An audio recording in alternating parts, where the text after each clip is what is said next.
নীলুর এই অপমান এবার সুদে আসলে নীলুকে ফিরিয়ে দেওয়ার প্রতিজ্ঞা করলো রাই। হ্যাঁ বন্ধুরা, ভিডিওতে লাইক দিয়ে দেখতে থাকুন। যে মুহূর্তে কিনা অনির্বাণ এবং রাইকে একসঙ্গে দেখতে পাই নীলু এ বাড়িতে ফেরার পর, ঠিক সেই মুহূর্তে নীলু বলতে থাকে যে তোমাদের ভাব ভালোবাসায় প্রেম সব কিছু হয়েছে, এবার তোমরা মানে এখান থেকে কেটে পড়ো, আমি তোমাদেরকে আর কোনো মতে বরদাস্ত করতে পারছি না। অন্যদিকে রাই বলতে থাকে যে অনির্বাণ তুমি কিছু না বুঝে শুনে কেন ওর নামে সকাল ওই প্রপার্টিটা তুমি ট্রান্সফার করে দিলে বলো তো। ঠিক সেই মুহূর্তে অনির্বাণ বলতে থাকে যে আমার হাত পা বাঁধা ছিল, আমি কোনো মতেই চাই না যে আমার সামান্য কয়েক লাখ টাকার প্রপার্টির বিনিময়ে তোমাকে আমি হারাই, আমি কোনো মতেই চাইনি, বিধায় এই কাজটা করতে আমি বাধ্য হয়েছি। তুমি একটা ভুল বোঝো না।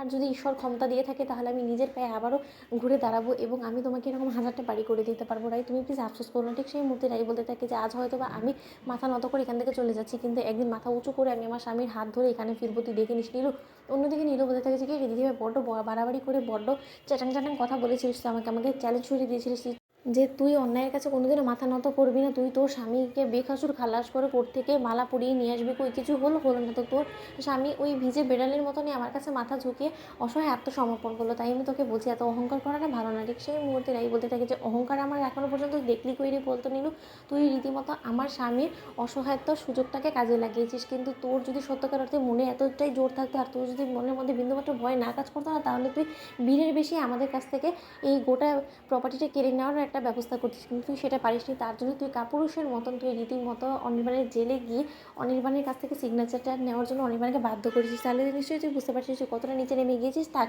তোকে অভিনন্দন জানাই, কারণ কংগ্রাচুলেশনস, তুই এই প্রপার্টিটা পেয়েছিস। এখন দেখার পালা এটা যে কতদিন তুই এই প্রপার্টিটা ভোগ করতে পারিস।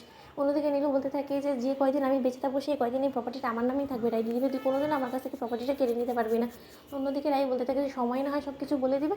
এটা বলে যখন অনির্বাণের হাত ধরে রাই সেই চৌকাট পেরিয়ে বেরিয়ে যায়, ঠিক সেই মুহূর্তে সেই চৌকাটে প্রণাম করে অনির্বাণ এবং রাই বলতে থাকে যে একদিন এখানে সসম্মানে ফিরবো। ঠিক সেই মুহূর্তে অনির্বাণ বলতে থাকে যে রাই কী করে ফিরবে বলো তো। ঠিক সেই মুহূর্তে স্রোত সার্থক অনির্বাণ এবং রাইকে এসে নিজেদের বাড়িতে নিয়ে যায় এবং বলতে থাকে যে আমরা থাকতে তোরা নিজেদের মাথা গোঁজার ঠাঁই হারিয়ে পথে পথে ভিক্ষে করে ফিরবি, তোরা সেটা ভাবলি কী করে বলতো, আমরা থাকতে সেটা কোনোদিনও হতে পারে না, তোরা আমাদের সঙ্গে থাকবি। ঠিক সেই মুহূর্তে সার্থকের বাড়িতে যাওয়া মাত্রই অনির্বাণ বলতে থাকে যে এরকম করে গুমড়ে গুমড়ে মরা থেকে একবারে যদি ঈশ্বর নিয়ে নিত তাহলেও হয়তো বা ভালো হতো। অন্যদিকে রাই বলতে থাকে যে অনির্বাণ এত সহজে তুমি এই লড়াই হার মেনে নিল, আমি কোনো মতো এই লড়াই হার মানবো না। অন্যদিকে অনির্বাণ বলতে থাকে যে রাই তাহলে তুমি কী করতে চাইছো বলতে, এখন আর আমাদের করারই বা কী আছে বলতো, যেখানে কিনা আমি সেই ডকুমেন্টে সৎ জ্ঞানে সিগনেচার করে ফেলেছি। ঠিক সেই মুহূর্তেই রাই বলতে থাকে যে সৎ জ্ঞানে তুমি ডকুমেন্টটা যেমন সিগনেচার করে দিয়ে সব কিছু নীলুর নামে ট্রান্সফার করে দিয়েছো, ঠিক তেমনি দেখবে একদিন এমন একটা সময় আসবে যখন কিনা নীলু সৎ জ্ঞানে গোটা প্রপার্টিটা আবারও তোমার নামে ট্রান্সফার করে দিবে এবং সেটা যাতে ও করতে বাধ্য হয় সেই ব্যবস্থা এবার আমি করবো।